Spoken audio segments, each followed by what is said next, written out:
Magandang umaga po mga utol. Maulang araw po. Ay hindi ho nawawala ang habagat din sa aming lugar. Ayun, iba tayo mga utol. Ngayon po ay tayo muna ang tagapag-ula ng hayop. At si tatay po okay na naman po si tatay. Kaya nga lang hindi pa namin pinapatrabaho si tatay. Ano po, okay na po sa may sinamanlaan ng sakit ho ng tiyan. Okay na inaman ng mga kotol na mangga, kumain ng pinya, pero okay na mga kotol. Talaga nagkataon lang siguro.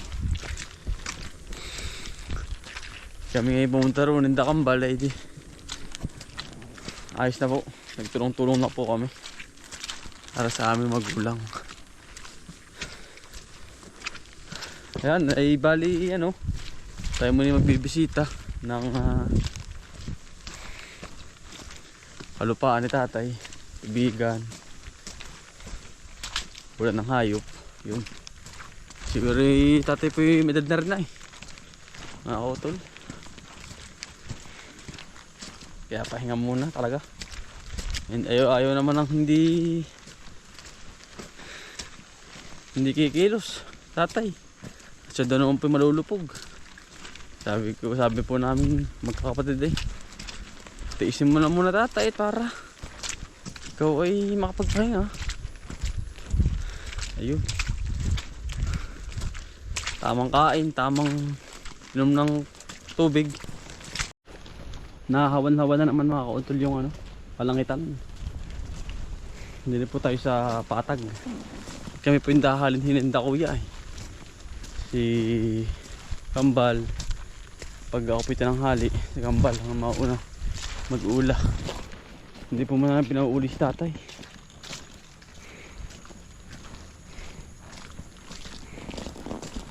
Yan, ito po nabili na ito ngayon, itong lupang ito 10 milyon. Itong mga bakanting ito isang may-ari mga utol. 10 hektarya, 10 milyon din mga utol. Ang ganda po nito. Ito po yung dinadaanan namin puntang patag. Hindi na po yung may-ari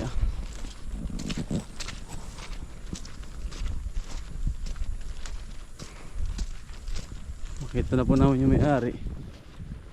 Pinagagawa nga po marami na pong gawain. Hindi na lang po sa ibang nangangailangan ng gawain. Marami naman po rito. Tayo sa mga utol, buong patag yung utol Kambal. Yung amin dati mga utol yung kulay green. Wala na po nagawa. Ang dami na pong bakante rin yun panay bakante rin. Ang ganda ng ulahan po ng ng kabayo, baka. Dati po yan saya dito ng mga tao. Pasiyahan dito. Halos yung iba po ay namatay na yung mga nagawa. Halos talagang pag nag-umpisa ang isa sa ibabaw, lahat po ay gagalaw. Ngayon para pong mayaw. Kumbaga may tatanim, may mag-aani, iba't iba po. Laki ng slide naman na rin. Bah, yan ang masama mga utol kapag spray ka ng spray. Nalandslide nalandslide sa baba.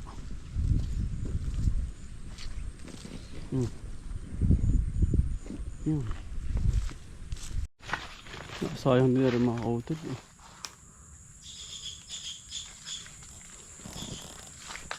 bakante na rin po ang ganda ng tubiganan na rin. Dati baka ng tubig dito, ngayon ulahan na lang. Ulahan na lang po ng mga kabawit kalabaw. Sayang itong lupa na ganito. Yung bubang abya din. Ganda oh. Tama po ang mga patubig ko. Dito hindi ano, hindi ka pumawalan ng patubig. Dito malaki ang tubig sa amin. Kaya ang alang ay syempre nga po. Kaya ho ay hindi na rin ginawa. Gawa nga rin po siguro ng ano, ng gastos at yung presyo ng palay. 8 na po ang palay ngayon. Talaga pong walang mangyayari. Wala na pong mangyayari sa magsasaka. Yun, malalim. Lumubog tayo ba? Wala na pong mangyayari sa mga magsasaka. Ultimo mga kautol ay palay 8 ang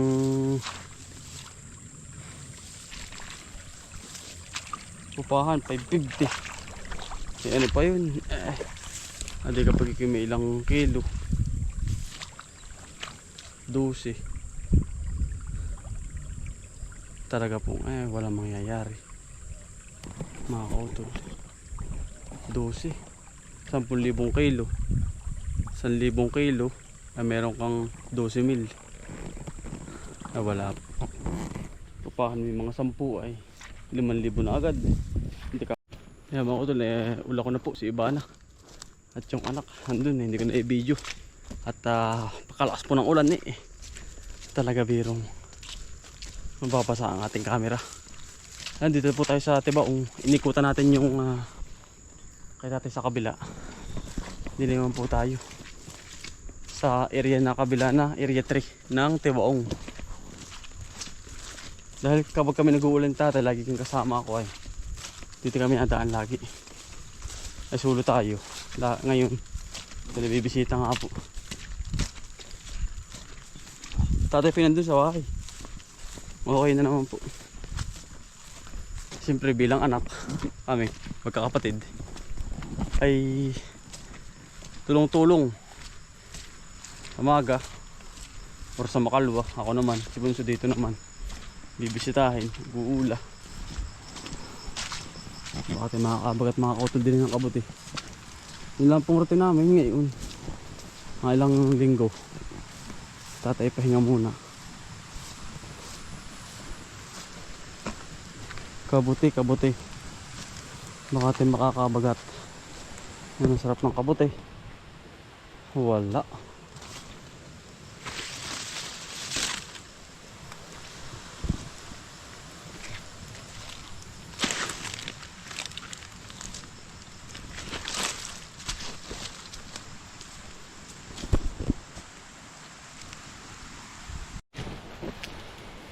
Ito na tayo mga kautol sa Tibaong. Ang tubig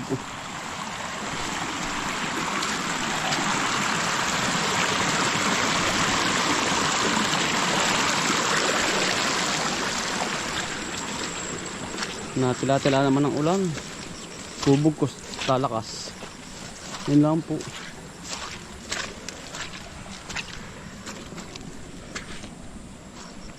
Ayan, kung tubig ang tatay.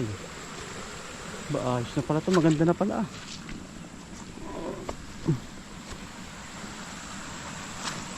Ari, Tibaong. Hanggang dun sa kababa. Lahat po ng patubig ni tatay ngayon mga kautol ay mga bungad po ba? Yung nakuha agad niya bungad. Walang problema sa tubig.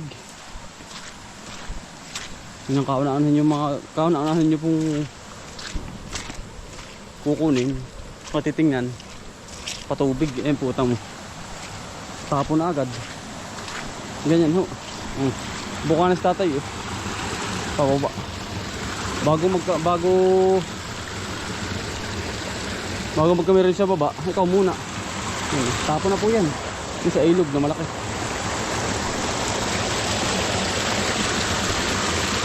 Okay na naman po pala yung palin tatay. Aabunuhan daw po sa Makalwa eh.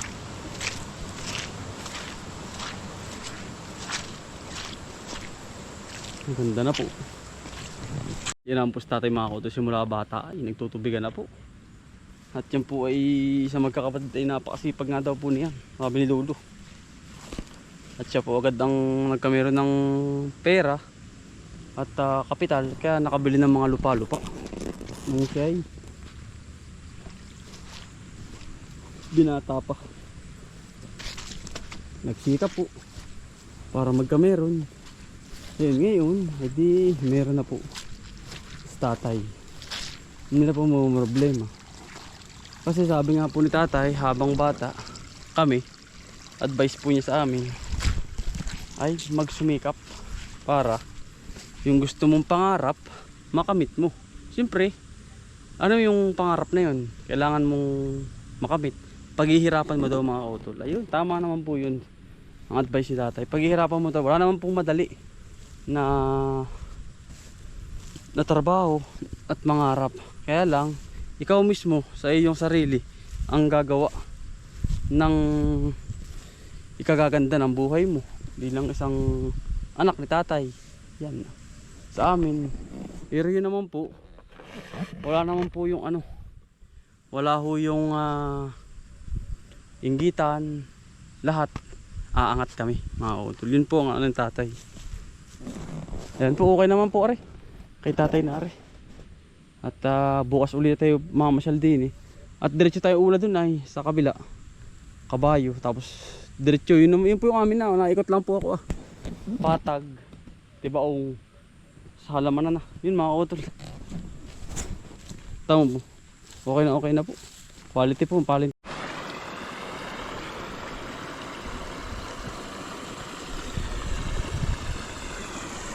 Tayo po maglalain muna mga kautol. Atin pong tinuto. Pananghalian po namin. Isasapaw po ba? Tinuto, mga kautol, kayo po pinakatikim nun. Tapos may pa akong kaunti. Isasapaw ko lang po sinaing. Tinuto ang tawag dun. Nauli na po natin yung kay tatay. Okay naman po. Mag-aabono po sa Makalwa yun eh. Ang aking binisita na pati. Basta lagi nating mga kautol, lagi nating mahalin ang ating magulang. At kung hindi dahil sa kanila, wala tayo dito sa mundo. Magmahalan lagi. At kami po ay marunong sa magulang. Yan mga kautol, bago tayo makapag-ula at makapagbisita, dito naman tayo sa halamanan. Yan po ang unahin natin ang ating magulang bago ang ating halaman or ating gagawin. Yun po ang sabi sa akin ni tatay. At bisitahin muna, susundin po muna natin ang utos ng ating magulang bago tayo pumunta sa ating gagawin. Ano po? Yan. Ito po ang ating sitawan. Okay na naman po. Tila na ang ulan, baka mamaya ulit tutudo ulit. May mga bagyo pa na paparating. Sana gabayan tayo ng ating mahal na Panginoon. Ano po? Yan. Okay na naman po, may tubo na. Labas na. Ayan po.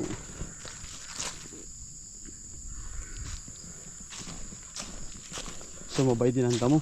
Pero okay lang. Ganun ho talaga. Nakakautol.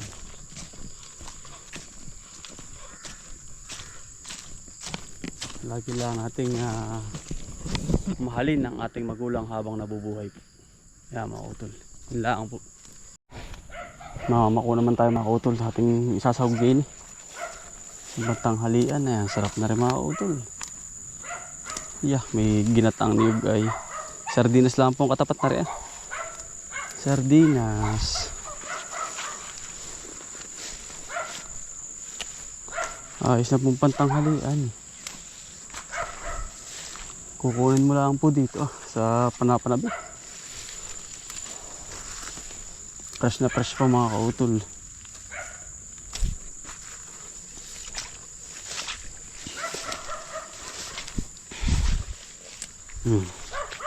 Yeah. Tinutuan na pong tawag sa inyo ng ganun. Ginataan. Ginataan na tuyo ay. Basta may tuyo mga kautol swabe. Swabe to mga kautol. Patanghalian namin. Yan. Ay mga kautol, okay na po. At nabisita na po natin, tapag-ulan na tayo. At tatay po tuloy-tuloy na ang ayos ng recovery po. Yan mga kautol, yan, maraming salamat po sa pagsama. Sipag ng po, tsaga, buhay probinsya. Bye. Salamat po. God bless to. Ingat po ang lahat.